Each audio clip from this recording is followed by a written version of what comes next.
I thought I was about to marry my soulmate, Emma, in Asheville. 4 years of love, laughter, and dreams, gone in an instant. What happens when the woman you love plans to humiliate you on your wedding day? How do you rebuild when trust shatters in front of everyone you know? This is my story of betrayal, revenge, and finding hope in the ashes. Welcome to Addy Story, where we share real-life stories that touch the heart and inspire the soul. Subscribe now to join our community, relax, and dive into the stories we have for you. Enjoy. I discovered my fiancée and her bridesmaid's cruel plan to humiliate me at our wedding. I called it off, and the fallout shattered her reputation for good. At 30, I was ready to marry Emma, my 29-year-old fiancée, just last week. Now, I'm left reeling, struggling to make sense of it all. 4 years together, and I truly believed she was my soulmate. At a friend's barbecue in Austin, I locked eyes with Emma. She was a vibrant force, igniting every room she entered. Honestly, she was leagues beyond me. Brilliant, stunning, and a master of laughter. Our first date was a riot. I brought her to a fancy restaurant in Dallas, hoping to impress, but our reservation was a disaster. Rather than letting anger take over, she proposed we grab hot dogs from a street vendor and savor them in Zilker Park. In that moment, I realized she was unlike anyone else. The first 3 years felt surreal, like a dream spun from the sweetest fantasies, the kind that makes others scoff, deeming it too flawless to be real. In my darkest moments, she stood by me, unwavering. After my grandpa's passing last year, Emma handled it all. I reached out to my boss for time off, ensured I had something to eat, and took charge of all the family matters, allowing me to focus solely on my grief. She slipped tiny notes into my lunch, just before my big meetings, igniting a spark of warmth in the chaos. She learned to make my mom's lasagna, knowing how much I longed for home-cooked comfort. Emma was a blast to be with. We'd embark on spontaneous adventures, driving off into the unknown. No plans, just pure thrill. She showed me the beauty of laughter and the joy of living in the moment. She brought life to our game nights, and my friends adored her for it. My sister never spoke a word, yet I sensed the tension between her and Emma. But that didn't matter. Everything shifted 6 months ago. It began with trivialities. She began mentioning her ex, James, increasingly.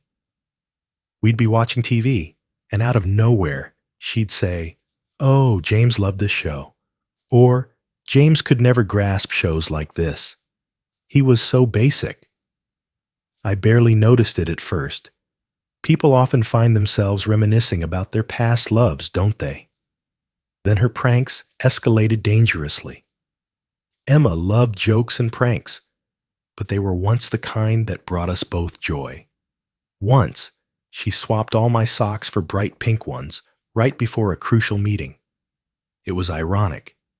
She knew I had those shoes hidden away, unseen by anyone. But lately, her pranks carried a weight that felt unsettling, close to cruel. When I finally earned the huge promotion I had chased for 2 years, her reaction was anything but joyful. At my celebration in Houston, she delivered a strange speech that left me unsettled. She faced my coworkers, my boss, and my parents, declaring that I must have just gotten lucky, that my boss only felt pity for me. They stood frozen, tension thick in the air, as her laughter pierced through the silence. The old Emma would have never dared. Once, she was my greatest supporter. It was the proposal that made me realize something was deeply wrong. Months of planning, saving for that exquisite restaurant in San Antonio, her favorite flowers in hand, and a special dessert surprise with the ring, all for this moment. As I knelt, her playful hesitation stretched painfully, 5 minutes of uncertainty under the weight of every gaze in the restaurant. "Oh, I don't know," she teased, and my heart raced. Her laughter echoed, but the moment she said yes, a chill crept in. Something was off. The old Emma would have played along briefly, but she would never have allowed me to feel this foolish for so long. Looking back now, feels surreal. What once drew me to her, the spontaneity, the humor, the vibrant spirit, now felt hollow. It was as if her joy was no longer for us, but a performance for an audience, seeking laughter from strangers instead of connection with me. Each time I opened up about her pranks hurting me, she'd brush me off with, "OMG, babe, learn to take a joke," or, "Why are you so sensitive?" The old Emma would have cared. We once shared everything. My best friend felt the shift as well. "Dude, is Emma okay?" he'd ask, concern etched in his voice. "She's changed." I clung to excuses, haunted by memories of how wonderful it once was. I kept convincing myself. Perhaps it was just the wedding, the job, or something else weighing on her. The Emma I loved was extraordinary, a beacon of care that inspired me to strive for more. She'd show up with my favorite snacks on my worst days, recall little things I'd said ages ago, and always had a way to lift my spirits when I felt low. That's why I was blind to the shifts unfolding around me. When love runs deep, the darkness fades from view. But the changes just wouldn't stop. In hindsight, the red flags surged, one after another, a haunting parade of warning signs. It's akin to witnessing a game unfold, fully aware of the inevitable conclusion. Every sign screams at you now, yet in the thick of it, you cling to the fragile hope that normalcy will return. 2 months before the wedding, everything spiraled into chaos. It's that unsettling feeling, a nagging sense that something's off, yet you can't quite grasp what it is. Emma couldn't stop bringing up her ex James, more than ever before. She had a knack for weaving him into our conversations, always with a twist. At dinner, as I shared my latest work project, she'd casually remark, "This is why you're so much better than James." He struggled with simple math, while you navigate million-dollar projects effortlessly.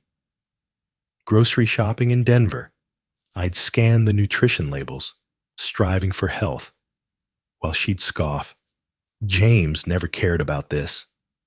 He snatched the cheapest option, desperation in his eyes. He was profoundly simple. Initially, I wondered if she was merely trying to boost my spirits. Yet it continued to unfold again and again. As we watched a documentary about space, her voice cut through the silence. James would never watch stuff like this. It overwhelmed him. He spent the entire day glued to the screen, lost in the thrill of the game. Her words hung in the air, strange and heavy, as if she longed for the simplicity he once embodied. It struck me. She was glued to her phone, every moment consumed. At dinner, eyes glued to the TV, even while planning our wedding. She'd receive texts and swiftly hide her phone whenever I approached. Jealousy isn't my nature, yet an unsettling feeling gripped me. As she drifted into sleep on the couch, the glow of her phone pierced the darkness. In an instant, everything changed. James. My stomach plummeted. The message preview blazed on the screen. Tomorrow can't come soon enough before everything changes. My mind seized every detail, the way his name lingered so effortlessly on her screen. How could she still possess his number while we were bound by engagement? The emoji, tiny and innocent, suddenly brimming with weight I was afraid to confront. I gasped, clinging to the hope of innocence. Perhaps she was reconnecting with a long-lost friend, or maybe it was all about the wedding. Yet my gut churned, revealing truths my mind couldn't bear to face. From that moment on, I couldn't look away. Her whereabouts, the duration of her absence, the tiny cracks in her narrative. She insisted on countless wedding planning meetings with her bridesmaids, but a nagging doubt lingered in the air. One day, I chose to follow her. I felt absurd, like a jealous character in a cliché film. Yet the urge to know, to witness it firsthand, consumed me. She drove into the heart of Seattle, parked, and stepped inside the coffee shop. Only him. No bridesmaids, no wedding planners. James sat at the table by the window, anticipation etched on his face as he waited for her. I lingered by the lamppost, a mere shadow swallowed by the night. My heart raced, each beat echoing as I observed them. They were unraveling secrets, igniting memories. They exuded comfort, a shared familiarity, as if their history intertwined. Two souls entwined in a dance long practiced. Her laughter danced in the air, head tilted just so, hair twisting around her finger. That smile, once mine, now effortlessly shared, intimate and electric. Nausea twisted in my gut. My fists tightened, a storm brewing within. I stood frozen, heart racing, longing to confront her in that crowded room. But the air was thick, and my body betrayed me. I stood frozen, peering through the glass, an idiot blind to the truth, a fool believing he was marrying his soulmate, while she was already fading from my grasp. I held my silence as she returned. I could have stopped, but the thrill of the unknown pulled me deeper. In the weeks that followed, I began to see so much more. She claimed to be dress shopping with her mom, but her mom would call me for wedding details right when she said she had late meetings. Yet, a co-worker of mine, who's also her friend, revealed she left early that day. She noticed her bridesmaids were acting strangely as well. They shot me glances whenever wedding talk arose, as if they held a secret I was oblivious to. They'd murmur, then fall silent as I passed, except for one friend who dared to linger. I'll name her Claire. She's the silent bridesmaid from my workplace. She shifted uneasily as the other bridesmaids laughed, their joy a stark contrast to her silence. At the wedding venue in Portland, we were deep in planning when Emma started talking about James. She mentioned how he could never afford a place like this, still stuck in his college apartment with roommates. But there was something in her voice, an odd mix of disdain and affection, as if she found it endearing. She met my gaze and whispered, "That's why you shine brighter, babe. Your ambition is real. James was merely ordinary." Her voice lingered on the word simple, as if it held a cherished memory. Claire pulled me aside that day, her anxiety palpable. She began, her voice trembling. "Listen, there's something you need to—" But Emma returned at that moment, and Claire hurriedly turned and left. The moment shattered everything. I caught Emma on the phone in our backyard. She believed I was at work, unaware I had returned early, burdened by a throbbing headache. Her laughter echoed, a secret thrill in her voice. "Yeah, he has no idea," she whispered, eyes sparkling with mischief. "He believes I'm busy with wedding planning meetings." She caught sight of me through the window and hung up in a flash, feigning a conversation with her sister about a surprise for me. In that moment, I felt it. Our relationship was finished. Long before I understood her connection with James. before the foolish pranks were revealed, before the chaos of the wedding day unfolded. It was over, and I felt it deep within me. Trust shattered, leaving only emptiness. But here's the catch. I remained silent. Label me as petty, but I had to uncover her plans. Secret meetings, strange remarks about James, and the giggles of bridesmaids swirl in the air, thick with tension. Something was approaching, and knowing Emma's penchant for pranks, I sensed it would be monumental. I never saw it coming. In hindsight, I should have faced her head on. I should have canceled the wedding in that moment. But truly, I'm relieved I didn't. 3 weeks before the wedding, I sat in my car outside the coffee shop in Boise, watching Emma meet James again. I felt a surge of urgency. I had to act. I rarely think beyond the moment. Emma had always been the planner, but a deep instinct urged me to seek support. I reached out to Chris. Chris, a corporate lawyer, spins wild tales of the divorce cases he's navigated.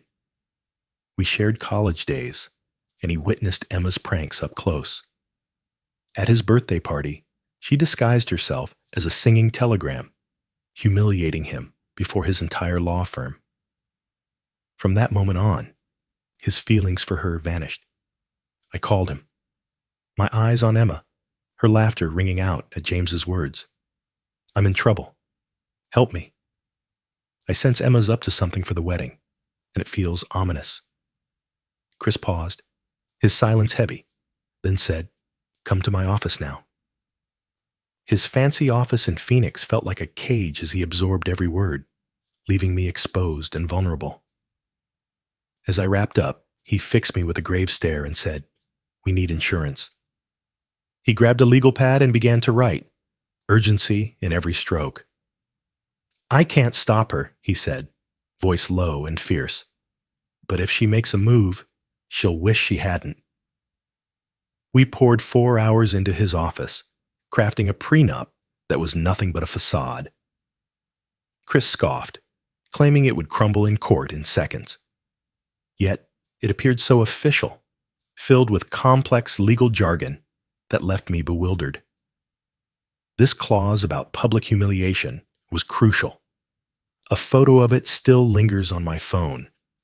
If either party publicly humiliates the other before this contract is signed, all financial obligations will be voided, and the offending party must apologize publicly. Chris crafted an intricate web of definitions for public humiliation and financial obligation, peppering in fictitious case law references, transforming it into a daunting 50-page contract that no one would dare to read. The highlight?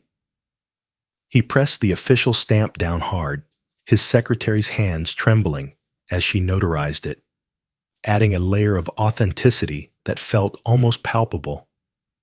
Emma signed without a second thought, surrendering to the weight of each document. She confessed she had never even glanced at her own apartment lease. Chris whispered she'd never realize it was a lie. I entrusted the prenup to Matt, my best man, tucked away in a black folder. I urged him to hold on to it throughout the wedding, just in case. Matt dismissed my fears, yet he knew me too well. The worry etched on my face was undeniable. Throughout it all, guilt gnawed at me. Was I crossing a line? Or was it just my paranoia creeping in? But then I recalled Emma sneaking around with James, the lies about her whereabouts, the strange behavior with her bridesmaids. I had no intention of using it, unless something surfaced at the wedding. Claire, the bridesmaid from my work, arrived at my office, her nerves palpable. She began to speak, her voice trembling with urgency. But just then, Emma's call shattered the moment. Claire's expression froze as Emma's name appeared. I sensed the impending doom, and it chilled me to the core. I began to see everything at home in a new light. Emma whispered secrets in the steam, her voice barely rising above the shower's roar. She snapped her laptop shut the moment I entered the room. Once, I caught her erasing messages, believing I was lost in slumber. It was strange how she'd suddenly be so sweet, surprising me with my favorite takeout or suggesting we dive into my beloved movies. In hindsight, guilt flickered in her eyes, or perhaps it was a clever ruse to distract me. I'm lost. The night before the wedding, I sat in my parents' house, a storm of emotion swirling within me. Emma was adamant about the no seeing each other before the wedding rule. Staring at the black folder holding the prenup, a flicker of hope ignited within me. Perhaps I was mistaken, and Emma was merely orchestrating a whimsical surprise. My mom walked in, her gaze locking onto me as I fixated on the folder. She sensed it, an unsettling presence lurking within, though its nature eluded her grasp. She sat beside me, her voice low and urgent. "You don't have to do this if you're unsure." I lied to her, masking the storm inside. I slipped the folder into Matt's bag that night, urging him to guard it fiercely during the ceremony. He cracked a joke about the movies, where someone always objects at the wedding, but the laughter never came for either of us. As I prepared the next morning, my mind fixated on that folder. I wished I wouldn't need it, yet a strange calm washed over me, knowing it was there, waiting. The wedding morning unfolded flawlessly, almost unnaturally so. The venue in Asheville was breathtaking. Every decoration mirrored Emma's vision perfectly. As I prepared with my groomsmen, doubt gnawed at me. Was I mistaken about it all, or just letting paranoia take hold? Matt, my best man, hovered over the folder, his anxiety palpable. He patted his bag repeatedly, anxiety gnawing at him with each touch. My other groomsmen, oblivious, teased him relentlessly, mistaking his anxiety for a simple ring check. My mom's tears fell silently, heavy with emotion, before the ceremony began. Joyful tears, she realized. My dad wouldn't stop adjusting my tie, though it was perfect as it was. In hindsight, it's clear they sensed the unease, yet silence held them captive. At the altar, I stood, heart racing, as each person settled into their place. Emma's bridesmaids giggled and whispered, except for Claire, who appeared on the brink of losing her lunch. Her gaze was averted, leaving me in silence. As the music began, a wave of energy surged through the crowd, and they rose in unison. Emma entered with her dad, radiating beauty, truly perfect. It only deepened the pain of what followed. The ceremony began like any other, the priest speaking of love and commitment, but an undercurrent of tension lingered in the air. Shame washed over me for keeping that prenup in Matt's bag. And then came the vows. Just as we were about to exchange our vows, Emma seized the mic from the priest. His confusion was palpable, yet her radiant smile whispered reassurance, as if to say, "It's okay." With a spark in her eyes, she exclaims, as if unveiling a grand prize, "I have a little surprise for my amazing soon-to-be husband."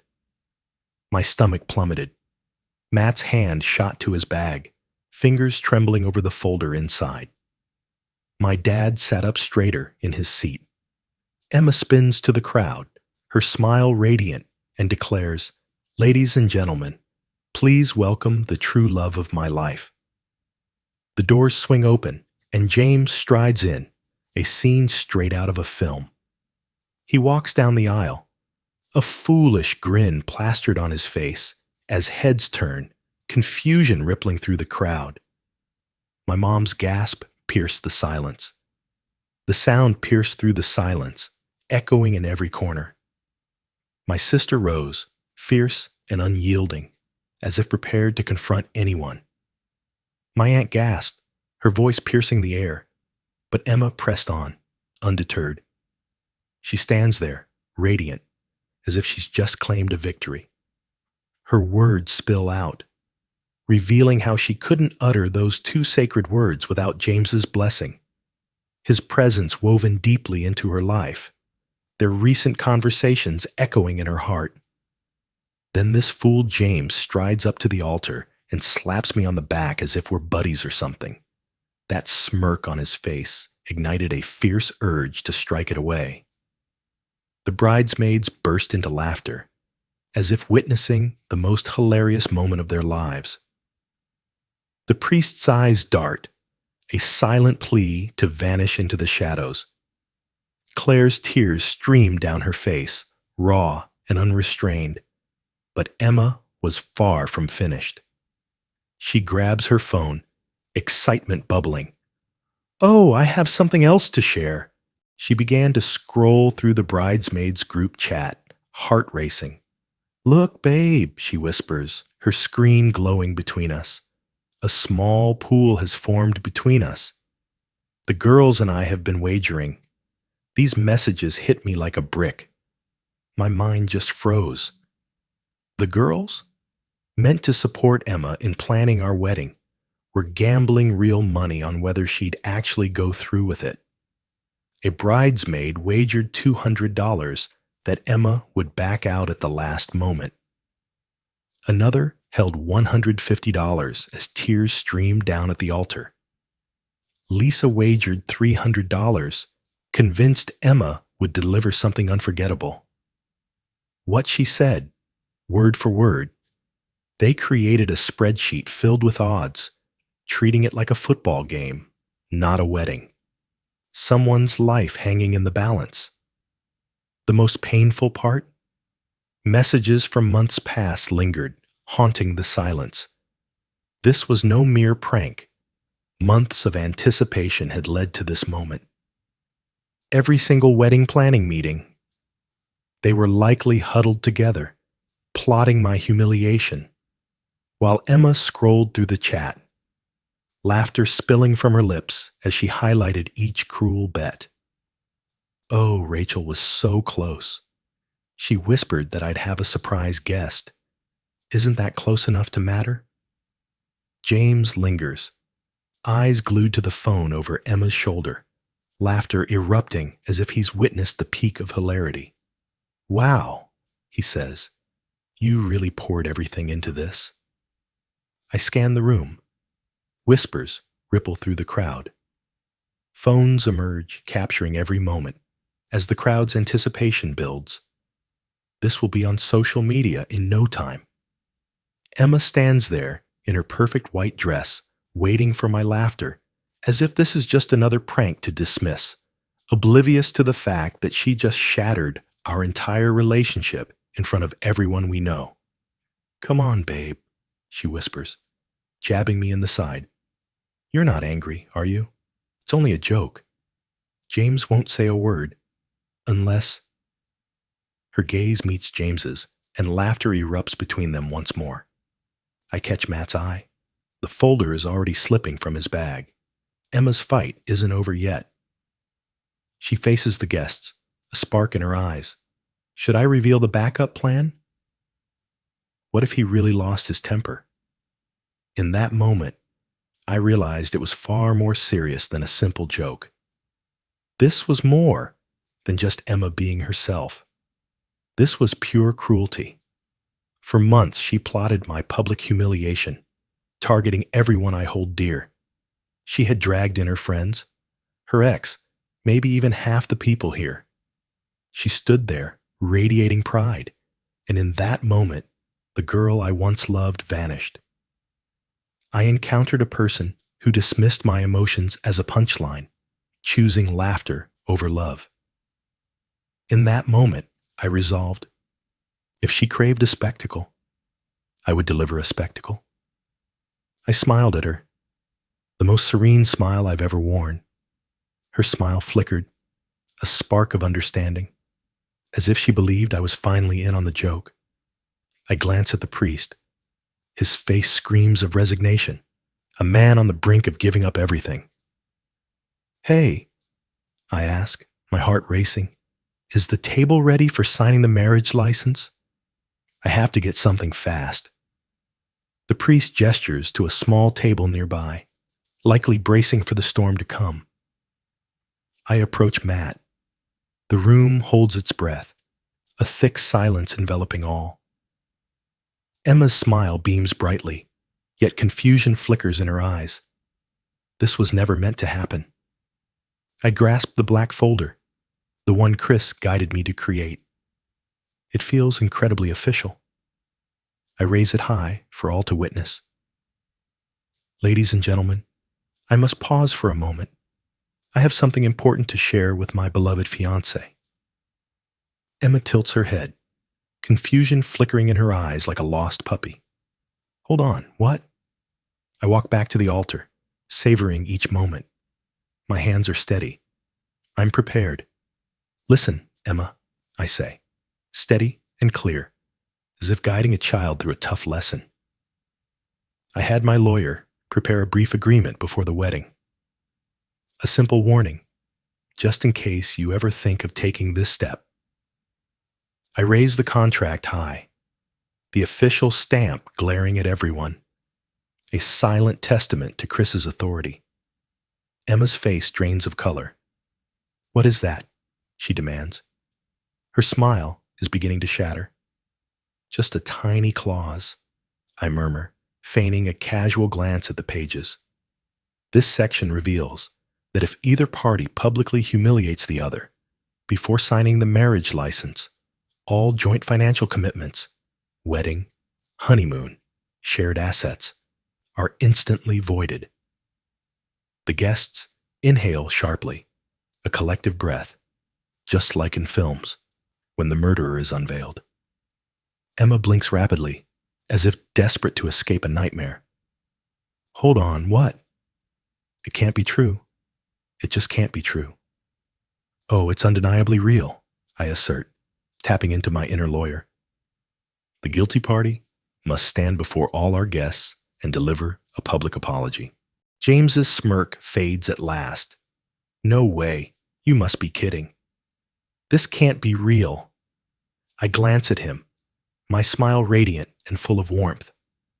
"Oh, I view pranks with utmost seriousness, don't you, James?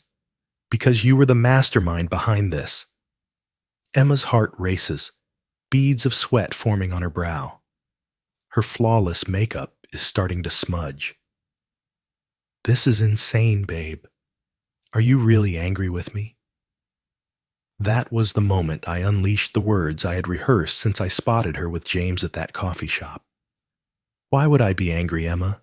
This is uproarious. Isn't that what makes it thrilling?" I slam the folder shut, the sound echoing in the silence. The wedding is off.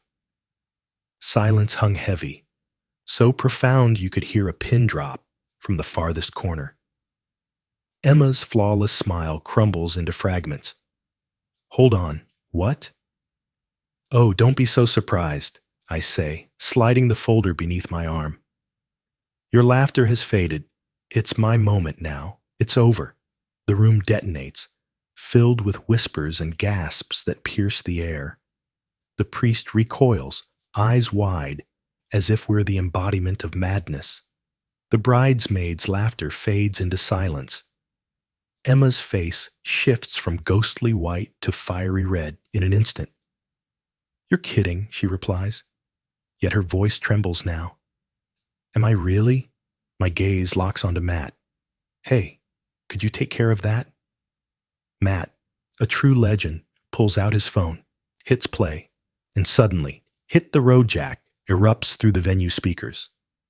Some guests burst into laughter. Some remain frozen, disbelief etched on their faces. Some rise and walk away. Brilliant choice, truly. Emma teeters on the edge of consciousness. She keeps insisting, "You can't be serious. You can't just leave." A grin spreads across my face. I truly am. I face my parents. Mom's tears give way to a smile, and for the first time today, Dad beams with pride. It's over, I declare. My dad jumps to his feet, declaring the wedding over, ever the practical one. Then I glance at James, who's desperately inching away from the altar. James! I shout, urgency lacing my voice. You enjoy taking what's not yours, don't you? Congratulations, she's completely yours now. That shatters his grin at last. Emma whirls to face him. James! Tell him this is ridiculous. But James is already at the door, ready to leave. I think I need to leave now. The bridesmaids stare down, lost in their own thoughts. Some guests burst into laughter, while Emma appears as if her entire universe has shattered. Don't you dare walk away from me, she cries out, desperation lacing her voice. I pause at the aisle's end, glancing back one final time. Emma, is your craving for attention that strong? Congratulations, it's finally yours. In that moment, I turned and left my own wedding. The next 24 hours were a whirlwind. Emma's messages and missed calls flooded my phone like countless messages exchanged. She feigned confusion, insisting it was just a joke. Why are you being so dramatic? She asked, her words cutting deep. She exploded, firing off lengthy messages about how I humiliated her.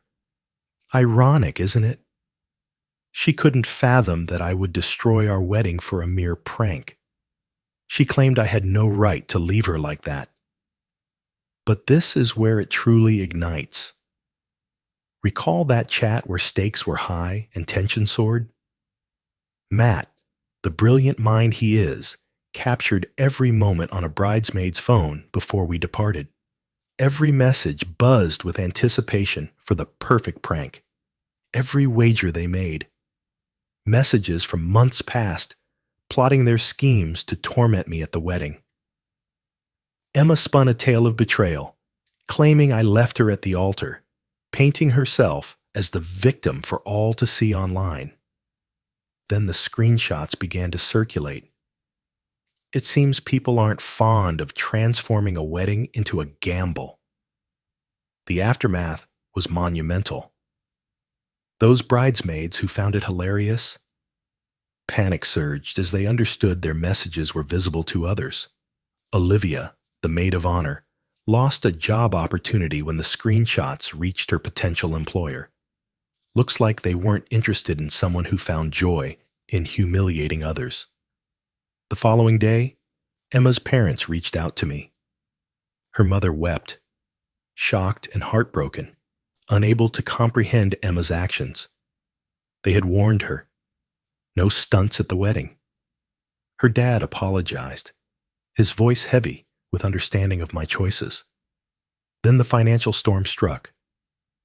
Emma insisted I repay her for the wedding expenses.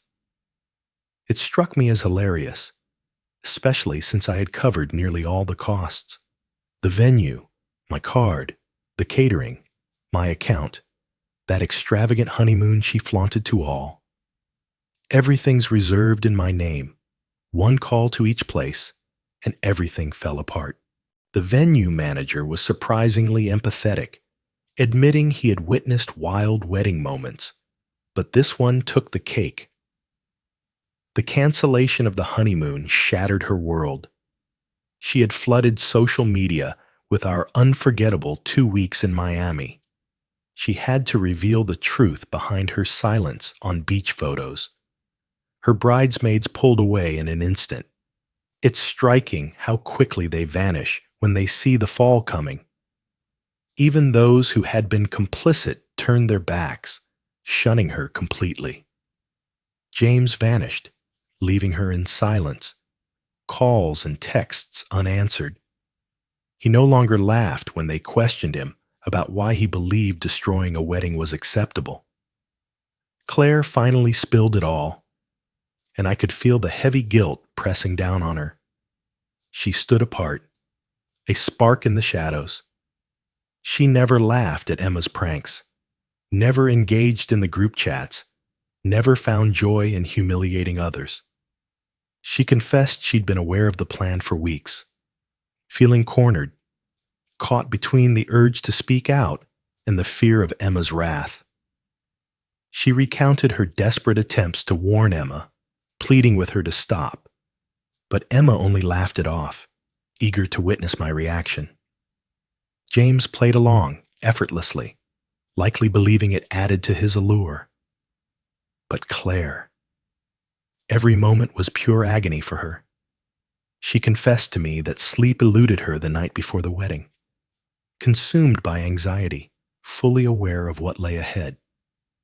As she caught sight of me at the altar, unaware of the unfolding scene, a desperate urge to scream surged within her, a plea to halt the inevitable. Yet she stood still. Her voice trembled, laced with regret, as if she feared my hatred for her inaction. For the first time in months, I glimpsed something rare, actual common sense, a true individual, standing apart from the masses, a person who truly understood the weight of emotions that lingered in my mind far longer than the entire wedding fiasco. A week later, Emma appeared at my door, eyes hollow, her engagement ring still glinting in the dim light. She broke down, tears streaming, pleading her remorse, claiming she never intended for it to spiral this way, that her love for me remained, and we could mend it all. I slipped the envelope into her hands. Inside lay an invitation to a wedding rehearsal that was nothing but a cruel illusion. Same place, same hour as our wedding was meant to unfold in Asheville. Who's coming? All who witnessed her tiny trick. No name, only a chilling message. Now we're even. She lingered, absorbing the words over and over until they finally sank in. I met her gaze, then closed the door, leaving her outside. Do you recall the sea of phones capturing every moment at the wedding? Clips flooded the internet, and suddenly she was the punchline. The bride abandoned, a cruel twist of fate. Her prank spiraled into a viral sensation. Emma's friends rushed to her defense online, insisting I should have laughed it off.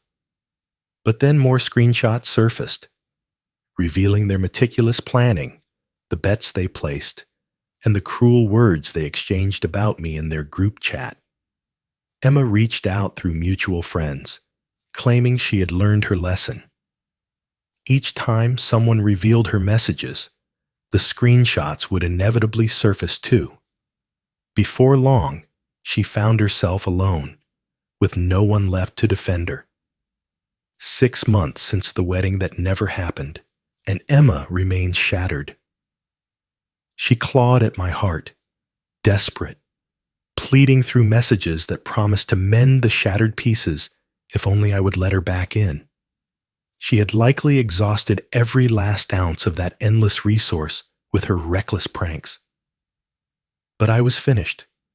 Her bridesmaids, once her laughter's echo, vanished into silence.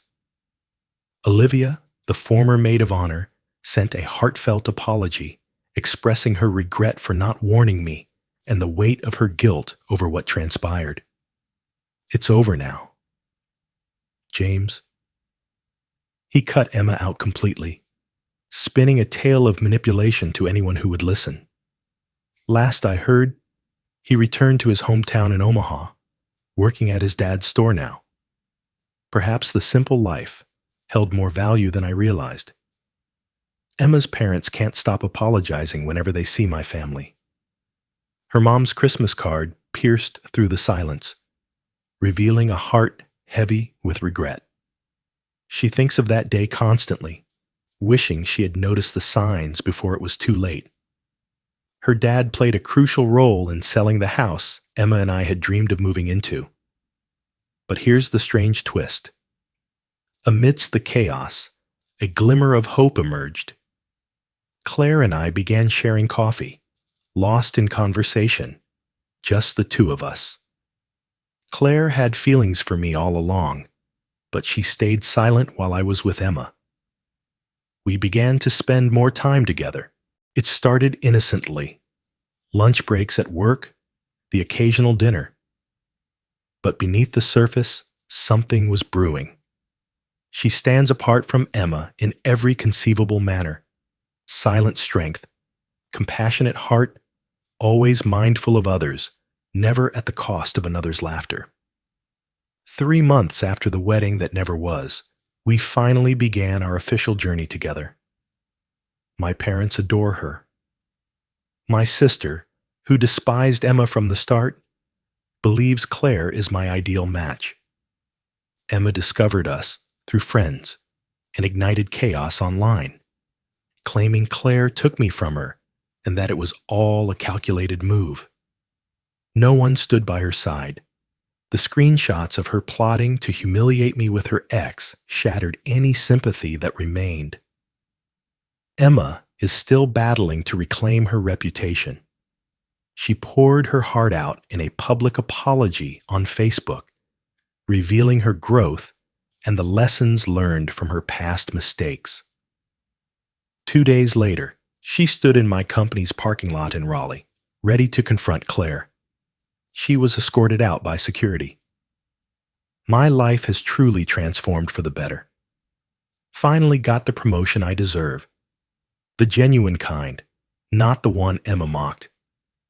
Just moved into a new apartment in Charlotte. Finally in a better part of town. Claire and I are moving at a measured pace. Last month, we escaped to Virginia Beach. It was simple, yet perfect. Just the two of us, free from the pressure of social media and endless jokes. Just pure moments together.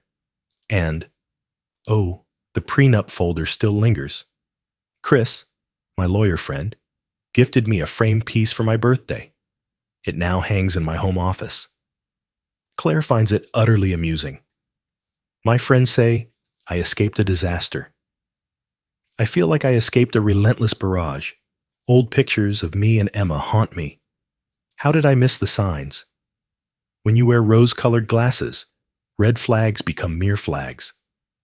What's truly bizarre? I'm truly thankful it occurred. If Emma hadn't revealed her true self that day, I could have been hers forever. Years of laughter masked the betrayal, her pranks hiding the truth of her secret meetings with James. Now, I'm with someone who truly respects me, who understands that love isn't about pranks, social media likes, or humiliating each other for amusement. And that's how it all turned out for everyone. Emma remains alone, confined to her childhood home with her parents in Tucson. James returns to his roots. The bridesmaids drifted apart, each to a distant state. What about me? Joy fills me. Sometimes the darkest days can spark the brightest transformations. Thanks for watching this story on Addy Story. If you enjoyed it, don't forget to like, share, and hit that subscribe button so you never miss a new tale. Stay tuned for more. And until next time, take care and keep living your own amazing stories.